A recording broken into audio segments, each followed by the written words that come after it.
Here we go! Get that last no-scope kill and hit pause. It's time for the video game podcast where the Konami code is alive and well. The console wars don't exist. Rings are just as valuable as coins. Pots are not safe from swords. Giant robots kick ass. And fireballs are a perfectly acceptable weapon in a fist fight. That's right. It's time for the Super Gamer Bros podcast Ultra Hyper Alpha Super EX Double Impact Plus A Live. Settle in and let's get to game. Ooh, there it is. Hey everyone, how are you guys today? Welcome to the Super Gamer Bros. It's a Thursday. We're going to have a little bit of a shorter episode today because I've had some dental surgery and pain going on. So we're starting a little bit early just in case I start to have a complete freak out here. Yay for pain and fun killers. Yeah, woo!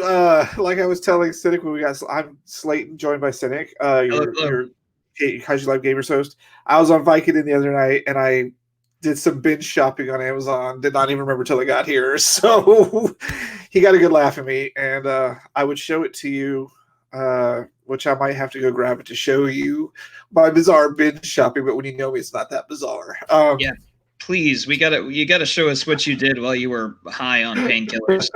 Okay, so welcome everyone to the show. This is our weekly video game talk show where we talk about the fun things that happened in the week that we found worthy and just new video game stuff. We have lots of fun with this thing.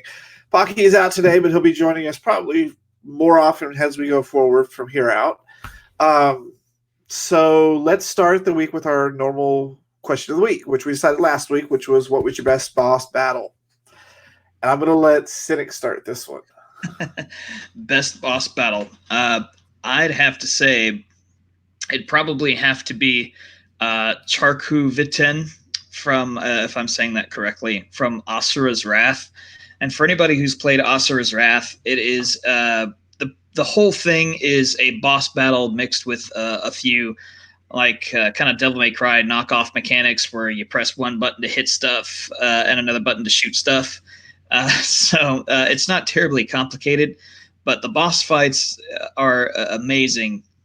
And when you're fighting the final boss, which is actually the DLC boss from Asura's Wrath, which is my one gripe with the game, I mean, you grow to the size of a planet and then shoot off to fight this guy. You grow some massive arms that are made of other mini tiny arms and you punch it out of the universe. And it's an amazing boss battle. If you've never played Asura's Wrath, man, it's an amazing game with an amazing climax. So I have played that game. That was a really fun game. Amazing game. Okay, so I'll give you one guess to see if you can figure out what mine is. Let's see how well you know me. Pocky would know it right off the top of his head right now. I don't know Space Channel 5 bosses, but I'm gonna guess it's a Space Channel 5 boss. It is. It's the Purge battle from Space Channel 5 Part 2 when you infiltrate his floating asteroid station and he rips off his cloak and he's wearing this purple sequin outfit. And you guys go in this sexy dance battle and just like it's fucking ridiculous, dude. Oh my god. It is so ridiculous, like beyond the point of just insanity. Like, yeah. I mean, as much as I love all these other games, it's just the sheer bizarrety of Space Channel 5 that makes it work for me. Yeah. Because there's been too many boss battles in Destiny. I mean, I guess if you want to say the most epic boss battle moment was from Destiny 1 when it was the Crota raid, which I loved. And Crota would summon this Oversoul that would kill you if you didn't kill it in time. Mm-hmm. And so we're killing him, and he summons his final Oversoul, which will kill you pretty much and just wipe everybody. Mm-hmm. And we killed him just as he killed us, and it gave us the win. So I have a clip of that on my Xbox profile. Very it is cool. My most exciting. Like, it was so tense. And we saw that dude hit it with the sword, and then, oh, we won. Hey, yay! Yeah. So, yeah, I also agree that, yeah, best boss battle. I mean, as much as I love Sephiroth, it's got to go to Purge. I mean, it's stupidly ridiculous.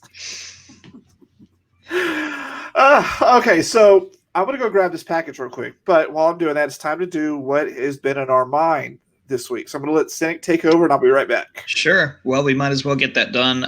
What's on our mind until Gavin comes back here? So, what's been on my mind, of course, plenty of Doom. Been playing a lot of that.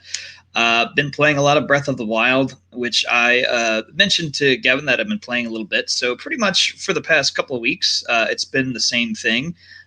Game-wise, a lot of Doom, a lot of Breath of the Wild. I am a little torn by people who are telling me that before I played Breath of the Wild that it was the best video game ever made, or at least like in the top 5, top 10.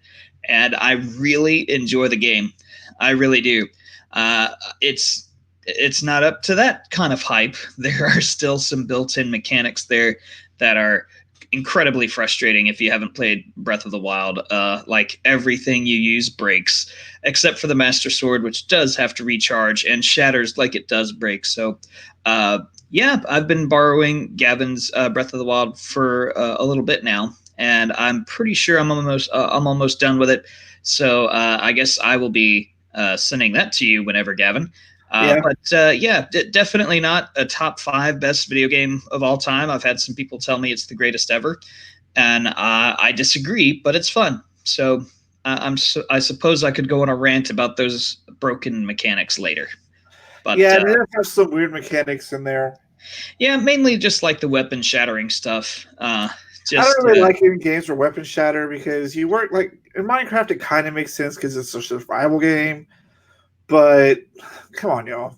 Then you have Elder Scrolls where stuff has like durability, but you can go repair your best weapons and things like that.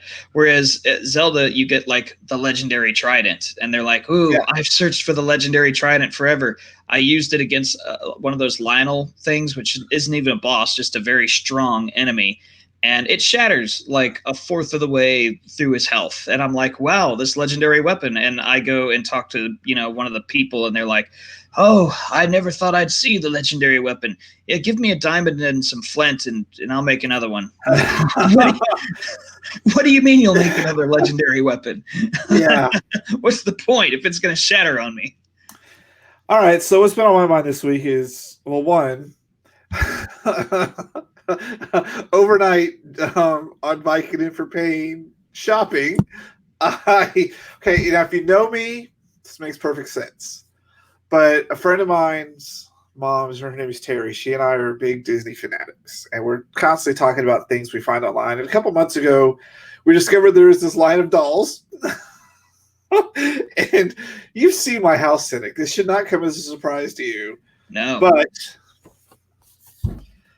it's called the Disney Style Series, and I bought this weird Ariel doll. I didn't even know it until the morning. I was like, I'm missing some Amazon credit. What did I buy? I saw your Ursula. I'm assuming you had an Ariel pop somewhere, and I think I expected a pop. I didn't expect like a Bratz Ariel doll. Yeah, I've got all the Little Mermaid pops because it's like my shit is Little Mermaid. Yeah, but I've got all those out there. But I bought a doll. There's a whole bunch of line. And so I'm not returning it. I'm keeping it. It's going to be a lesson, but super weird impulse buy. Yeah, I kind of like it, so I'm not going to complain. But I am wondering how we're going to bounce back from this whole thing, especially in the video game industry. Because, developers and stuff can work at home, but it's just they're going to drag this out longer. And I was driving around because, I'm essential work. I work in radio, so I can go out if I need to. And there's a little place, there's a little restaurant by my job called Cenote, and they're like, the sign outside said free delivery because we are broke as fuck, like literally. And then I keep reading that like gyms had to let go all of their employees. Today Phil was on a conference call. The state is looking to cut entire departments, so everyone has to justify why they're there. I was like, you're in the IT department that essentially runs CPS. How do you even have to do this thing? How do you explain yourself? How do you have to explain yourself at all? How do you have to explain yourself? And and because this all happened, there's a lack of switches. There's going to be a run on games last week we talked about GameStop's not getting any of their shipments. Amazon's cut down delivery times to non-essential things, except for Ariel, which gets here in like less than a fucking day. Don't ask me. Yeah, someone definitely died for you to get that, by the way. So I'm wondering how long it's going to be before we're back to normality with anything, including the video game industry, from this. Yeah, I feel very lucky in that I seem to be making out okay. Knock on wood here. Knock knock. So it's Who knows? Who knows how long they're going to keep it under? I guess they're just going to try and flatten that curve as the best they can, and then once it starts to go down, and who knows? Wish I had a better answer. I guess that's one thing I could have gone on a rant is what's on my mind there, but I'm pretty positive. Because I know that Phil Spencer said the Xbox Series X is still on the way. It's done. But we'll talk about the PlayStation here next as we get into our news. First news story is, what the fuck is Tempo? I sent you that story this week. Yeah. Amazon is creating its own cloud gaming service with some Amazon exclusives called Tempo. Yeah, kind of came out of nowhere. Exactly like Google Cloud, Google Stadia, which Google's now giving away for free for 2 months to try to get people to use it. I got an email a couple weeks ago saying, here's 3 free months on us. Yeah. They are so desperate. They are giving this shit away. And Amazon's like, hey, we're going to do the same thing. I don't get it. I don't get it. Well, I think maybe Google tapped into a good idea. It just needs to be implemented better. And Amazon just jumped on it, man. Well, I think it's a brilliant idea. And I know the gaming companies are going that way with Project X Cloud. The problem is Google didn't have the backing of Xbox or PlayStation or Nintendo. Yeah. Xbox was already in that route saying, this is what we're going to be doing. This is how we're going to do it. Google's like, hey, let's do the same thing. But, we don't make games. We're not a games company. Okay, so let's do this fun idea, which I absolutely loved at the onslaught. And then they dropped all notice of it. No news, no announcements, no exclusives. Weird commercials. Yeah, and then I was like, didn't really tell you what the game, the thing was about. So weird. I was like, I'm not going to take this chance. I'm canceling my pre-order, which I'm glad I did because it launched without half the features it promised, which I loved. Like the playing with your team, you could see their screens on your screen, stuff like that. Not there. So I don't know what Amazon's thinking because Amazon's probably thinking, hey, why not? We do everything else. They do TV, they do video.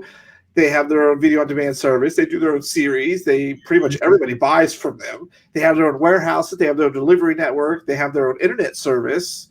I think they're trying to start their own cellular service. They're like, hey, let's do what else? Yeah, it's just it's that big that they can diversify into pretty much whatever they want. So hey, why not video games? Give that a try. And I'm wondering what their plan is that'll make it not fail. I mean, I have xCloud on my phone. So I have the little holder and I can put the control on there. Love it. Absolutely love it. There's only so many games on it right now because, it's still in beta. But I can see where it's going to be really, really fun in the future when all of your games are on there and you don't have to worry about it. Because like this week, they were detailing more about the Xbox. Like the new one doesn't have a pass-through, so you can't like plug in your cable box, which I have my Switch go through my Xbox. I don't know the new one. And also, all the games have to play off the internal hard drive. So if you have it like on an external one, you have to load it onto the internal one, which I find really bizarre. Yeah, it's a little weird. I mean, it has just a ton of memory. It better. Well, it has a terabyte, and there's a terabyte card you can put in plus another one. So if it's on the internal or that terabyte card, apparently it's supposed to work. But the cloud takes care of all that. Like I absolutely love my Shadow computer. I have a Shadow Tech computer. It's a cloud computer. Always updated, always the best settings. I can log into it from my phone or any computer, and it's just there. I do all my Adobe stuff on there, do my editing. I do all my, I have Tim on there. I can play games if I want. Like, it's literally awesome. I love the cloud stuff. I'm all about Google Drive. I've got Drive file stream where the files are on my computer. I just access them like they are and save so much time and effort. I'm surprised it took so long for gaming to get to this point because they used to be about their proprietary media, and then they went to the universal ones like the disc and this don't even get me started with the SD card. I do not understand that one for the Nintendo Switch at all. Yeah, that's an interesting one. Aside from maybe fast load times or something, I don't know. Nintendo's got to have a cartridge or some sort of CD. So I'm all for this. I really, really am. I'm not interested in Amazon's Tempo as much as I was in Stadia because I love Google stuff, first of all, but I'm just like, yeah, and this just seems so similar to the Stadia in the first place that you kind of and it's failed so spectacularly, and to be coming up right behind it, it's kind of like, oh well, Google kind of already did this test for you, and we don't really know how that's going to work out. I am kind of sad Stadia did not catch on to the way it should have, in my opinion, because that makes me worried that gamers aren't going to adopt this cloud mentality. They're going to want the physical copies. Because remember when they first talked about digital rights, they're like, well, what about if we want to sell this game back to GameStop for 37 cents? Yeah, but the thing about spending money on something and then it physically being yours, I mean, there's definitely something in that. But I think the main problem is that most people have bought into the gaming companies that they are already used to playing with. So the big three, like Sony, Microsoft, and Nintendo. Mm-hmm. And if one of those three goes off and does something very serious with the cloud, like if Microsoft all of a sudden came up and said, hey, you know, there's going to be no console. It's all going to be on the cloud, and we're going to have the Games Pass, and you're going to get a controller. You know, I think it'd freak a lot of people out. But if you still have all the IPs, the original Xbox IPs, you have all the games and everything that you expect on there, and then it works. Like that's the only way you're going to get people to try it. You really have to force people to do it. I'll tell you what, the xCloud on the phone completely surprised me so much that I bought the little holder for the phone and the controller. Yeah, and it completely surprised me because it was so fast, it was so smooth. I was like, wow. I'm now even more excited. So I'm really hoping they have it really ready as soon as the end of the year comes or beginning of next year. Yeah. Because I really do think this is going to change the way a lot of people game because you don't have to worry about storage on your system being so big. Because, God bless, I'm downloading Elder Scrolls. It's like 86 gigs. Yeah, yeah. That's a lot. Like, I'm all about digital games because you can flip between them really fast, and the new system is going to be, instant reloads. I don't know what to do with Destiny because it takes 6 minutes just to log into a planet. From title screen to you're actually playing. Their servers suck out loud. But this week in Destiny, they did forward the story to the point where we're actually going to be fighting the darkness. So I'm really excited that that's coming. Okay. Because this season's been about the War Mind, which is supposed to protect humanity, getting ready to fight the darkness. And there was a cutscene with Zavala in the bunker, and the Warmind lets them know that shit's in our solar system now. And it shows the ship. So every now and then when you're on your main map, you'll see little triangles where the ships are supposed to be located at. So hopefully next season is going to be pretty epic because they keep promising it's going to be really epic because this season's been kind of ho-hum. Cool. Yeah. I hope they do something big with it. Destiny is one of my whole things with Destiny is there's just not as many epic moments as Bungie has proven that they can make. Halo and things like that. So that's what? If it were cool enough, I'd love to be able to jump back on if something happened. I think this whole year of the Forsaken was a really good moment because they brought back the moon and the pyramid in the moon and all the fucking haunted things on the moon, the nightmare hunts. The story was really, really fun. I'm not a huge fan of the season pass model. I get why they do it, but we're going to see what happens next season because they've been promising everything's building up to this summer season. So, woot. Anyways, so Tempo. It'll be interesting to see how that plays out. Cool. Next up is some PlayStation 5 news. Now, you did see the controller this week, right? I did see the controller, which is basically an Xbox controller, except just like all the other controllers before it. See, here's what I really like. Place, and this isn't a normal place. I like the shape of it. Of course, I like the Xbox One. I've always been interested in what they did with that touch-sensitive middle section. The only time I've ever seen it really used was when my brother was playing some game where you had to spray paint on the wall, and it registered the sensitivity for how hard you spray paint it, and he would hold it like a spray paint can, go like that.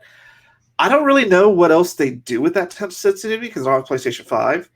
Yeah, they usually use it as a button in a lot of games, like a menu button and things like that, and they don't really implement too much of it in there. So why not just put a menu button up there?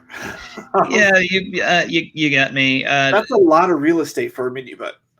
Yeah, it is, but I mean, seriously, I think for all the Shadow of Mordor, Shadow of War, and the Spider-Man games, those were all your map. Like that would bring up the overmap and things like that. And I mean, technically, you can take your finger on it and take it to places and make waypoints and things like that. But that's really about it, at least for some of those games. So. Yeah, I mean, maybe you could figure out. It's just there, It's weird. I was also laughing at the fact that they were all saying how many cues it's taken from Nintendo. I mean, Xbox's controller functionality. But what I love the most about it is the fact that it's got an internal microphone you can talk to people with, so you don't have to have a headset, and a speaker where they can talk to you through the speaker. I think that's brilliant. Yeah.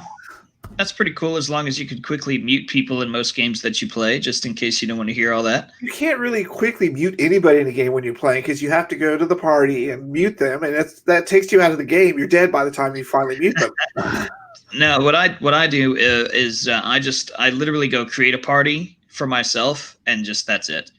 Like if I'm mid match, I'm like, okay, there's a brief pause in between rounds, or there's a brief pause in between whatever. I create a party and bam, those people don't exist anymore. That's it. Well, so that came out and people were already analyzing it nonstop, and some people were already complaining. But then the other report hit this week that there's a snag in the PlayStation 5 because they weren't considering Xbox as a competent rival. Yeah. And so they made something that isn't nearly as powerful as the new Xbox is, but isn't exactly made for next gen, apparently, because this is a rumor, but they're saying that trying to keep up with what next gen gamers are trying to do is overheating the PlayStation 5 to the point where PlayStation has decided if they're going to redesign it and push off a year, or put out what they have now and do a new version next year. Yeah, when you have a sign like that, you probably want to wait a year. Well, I don't know where this rumor came from because it's been a couple days since I looked at the article. But how do you really not prepare for something like that? Like you can, I mean, there's no industry secrets anymore. They all know what each other is doing. I'm going to try to pull this up real quick. Yeah. Everyone knows what you're doing. So what's the deal? I don't get it. Yeah. So it's the developer community saying that Sony has dropped the ball partially because it underestimated Microsoft. And this is why, by certain measurements, the PlayStation 5 specs are considerably inferior to the specs of the Xbox Series X. The PS5 cannot maintain its clock speeds, which is causing severe overheating problems, which in turn is causing the hardware to fail at an alarming rate. The lack of power is also apparently leading to optimization issues. While the Xbox Series X is reliable in terms of power it provides, PS5 is unpredictable, which makes everything very challenging. And so the report continues by, this is from comicbook.com, that Sony is looking into a complete console redesign to alleviate some of these issues, and this redesign may lead to the console looking similar to the Xbox Series X. There's contemplating 6 to 12 months delay in order to make adjustments to the console, but also notes it's considering just launching what it has just to match the release. I tell them, I would say, Sony, please, for the love of God, hold off on it, because do you really want this to turn into another Red Ring debacle where like 70% of your hardware fails, and that you have to pay to have everybody send their stuff in, then have a new console, and then send like the brand new console? Like, oh my God, that sounds like a nightmare waiting to happen. Yeah, when you talk about the Red Ring of Death, I had a launch console, never happened, never knew anybody it happened to, and I knew lots and lots of people with it. I think that may have been over-exaggerated, but... I'm on the exact opposite spectrum. I had 3 red rings. 3? 3. I would have been like, bye, I'm off to Sonyville now. I kid you not. No, they repaired it twice. and then it failed a third time, but this time it was outside of the warranty and they didn't cover it. So we ended up having to get another one. So I had 3 red rings, and that was pretty rough. I had 2 good friends that had Xboxes, both of theirs red ringed. So I mean, you and your friends were pretty lucky, man, because 70% fail rate was no joke. I mean, it happened to me and all my friends. Well, I'm also wondering if this is why we haven't seen much on the PlayStation 5. Like Xbox has ever since when they revealed it out of nowhere during that one weird game award show, we've gotten steady stream of what's on it. Like even what's on the back, why they got rid of certain things, what they're doing. And the PlayStation 5 has been real quiet till they did that bizarre game developers conference presentation that bored the fuck out of me. Yeah. That we talked about a few episodes ago. And okay, today you can see the controller. Like it makes me wonder if this is why we're not seeing more about it. Because they know E3 is not happening. It's just time to just let this stuff get out because it's already it's springtime right now. Yeah. This stuff's got to be out by November. So yeah. All right, so last bit of news is they did a big Xbox this week, which I always like watching. It's been basic news except for what makes me very, very excited. They announced a launch date for the... What do they call it? It's like early access to a game that I've been looking forward to since they announced it, called Grounded. Yeah, we were talking about this ahead of time. Let's see what Grounded's about. Obsidian. I like Obsidian. Good. It's Honey, I Shrunk the Kids, the video game. I will be helping you out today. First things first, you're not supposed to be here. Secondly, that kind of sounds like Pocky. Very, very, a little bit. Very small. Please refrain from panicking. Thirdly, the machine that could return you to your normal size is currently out of order. And everything in this backyard wants to, eat you. Again, your tiny panic will accomplish nothing. You are going to need to find a way to survive out here. I would recommend building a base, maybe a simple shelter of some sort. Oh, and weapons. You'll probably need some weapons.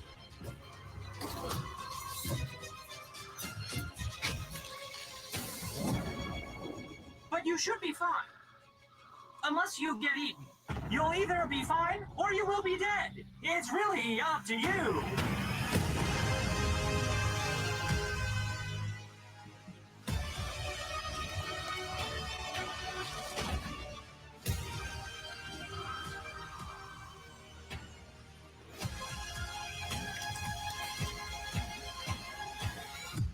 Oh, and you might come across some strange things while looking around. I'm not sure who put them here or what they want. What I do know is that they're watching. So excited. Yeah, that looks fun. And it's multiplayer. Like you could play with a bunch of people and have in the backyard and have fun. Yeah. Like I'm so excited. July we get to actually get our hands on it and it'll be on Games Pass and it's like Sea of Thieves. It's just stupid fun. But this one has more of a can you survive kind of feel to it. Looks like they added some, building customization, Minecraft / tower defense, all that stuff in there. Because they announced this last year at E3, and I was like, what? I'm gonna try to find out how many players can play it because I think it's like 6 co-op. You all could be in the backyard playing together. So yeah, didn't that just look kind of cool? Yeah, it looks super fun.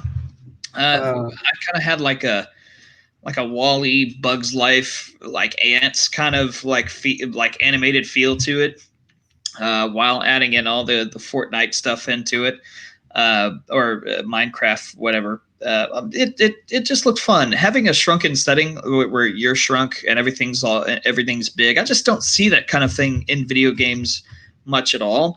I think the only thing I can think of right off the top of my head is like Mr. Mosquito, which was forever ago. Oh, Mr. So, Mosquito was fun though. yeah, it's fun. So I think being shrunk and being put in that position, it just seems like a fun setting. So it's cool to see what they'll do with it.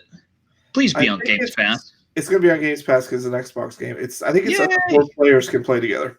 Cool. So you can have all your friends in the backyard. Y'all can be building and doing crazy things. So that makes me super excited. That's very fun. That sounds And cool. they announced there will be a mode that does not have spiders for people who are arachnophobic. Oh. Because let me tell you, I do have that. Do you now? Yeah. Are you an arachnophobic? You should see what I mean. There'll be like a spider this big on the door, and I will not go inside the house till someone kills it. Like I can't handle it.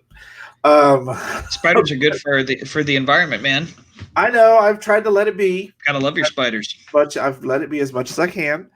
But when he was in the tunnel and the spider was behind him, I was like, "That's a wolf spider. That motherfucker can kill a human." I mean, you're like bite sized to it. Not happening. Wolf spiders are fine. Wolf spiders look meaner than they are. I've only ever seen one black widow in my lifetime. It was at my grandparents' house out in Comfort, which is hill country. It was on the fucking porch swing, and I didn't know what it was. And I hit the porch swing, and it fell off upside down. I was like, "Oh shit, I'm running!" To this day, I would not sit. Well, now it's not there anymore. I would not sit in any chair outside. I would not sit on the swings outside. I would not sit on the porch. I would just stand or sit on the stairs where it was around me. I wouldn't. There was scorpions, and my grandmother, she had a Mountain Laurel like bird house, the one that has like the 12 houses on it, and they were all swarming it one day. She figured out, so she went up there, pulled out a 6-foot snake from a like 5x5-inch cube of a birdhouse. I mean, it was taller. She's all out there holding like this, taller than she is. Like, I'm guessing it was dead at this point. Oh yeah, they had killed it. But she had to pull it out, and that thing was curled up in that little bird box. Yeah, no. Not for you, huh? That was also when my cousin and I were out because there was a hill and a pond next to the house, and we were up on the hill, and I had my hand on a tree, and my cousin's laughing his ass off, and I'm like, "What are you laughing at?" He goes, "Look at your hand, right next to a giant fucking tarantula that looked exactly like tree bark." I screamed like a girl and ran down the hill. I was not having it. And then he killed it and chased me with it on a stick. Yep.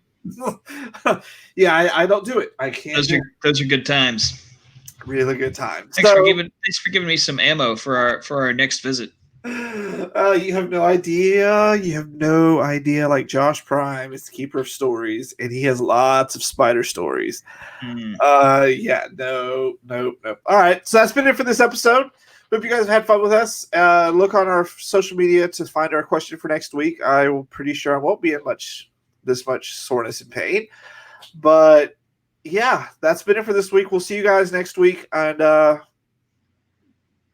once I'm not in pain, we will do Sunday night streaming.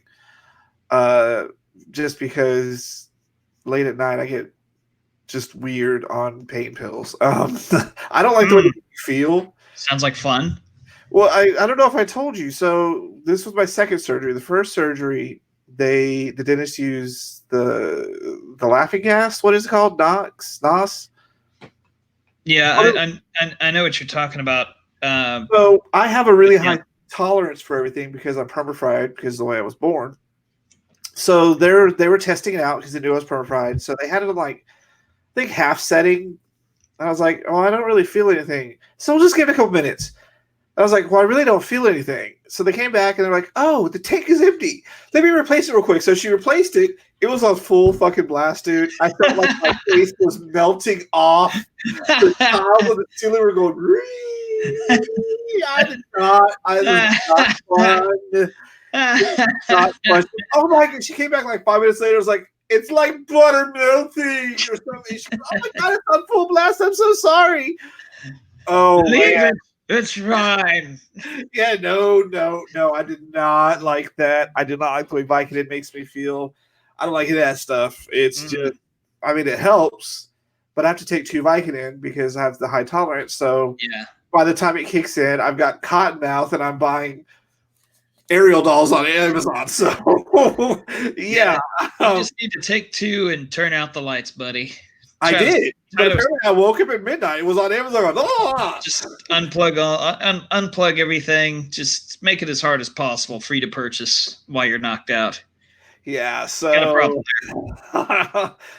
Oh man, so that's it. We will see you guys next week. And like I said, just follow us on social media for more fun things and our streaming schedule. Because once I have 6 months till I do the implants, so we have at least 6 months of streaming. But I think we have to wait till the stay-at-home quarantine is over because that's when my house guests will be leaving, and I can have the living room again. That long? Yeah, we're never going to stream at that point. Well, it's supposed to be what I think they extended to the middle of May. Did they? I think they're going to. To me, it seems like they're just going to keep extending because this whole thing grows just exponentially every day. It does. So hopefully I can get it to the point where we can do it before then. But they just loaf around and trash everything. So yes, send them outside. I wish the little into the wilderness for them. The little one has really bad asthma, so he's really subjected to that kind of stuff. Like he's got breathing treatments and stuff, but the other one Bandersnatched me again today. Bandersnatched. So okay, I'm just gonna say it. It's my sister-in-law and her kid, and my sister-in-law is kind of crazy. You done did it. It's out there now. You can't take it back. So she went to this mode where she was high on Xanax, like 5 pills at a time, and she would just be gone. And so Phil went to go make music with one of his friends and stayed the night. So I'm in my bed, and I hear, it's like 1 o'clock in the morning, like fucking creeping around my room, like scurrying and scavenging. And I like wake up, and I swear to God, I was like fucking Gollum in my room. She's all bare ass naked, like Gollum, searching through things, and she comes in the she's like, "Gavin, the internet's out." Fucking Bandersnatch right in my fucking face. Bandersnatch. Wow.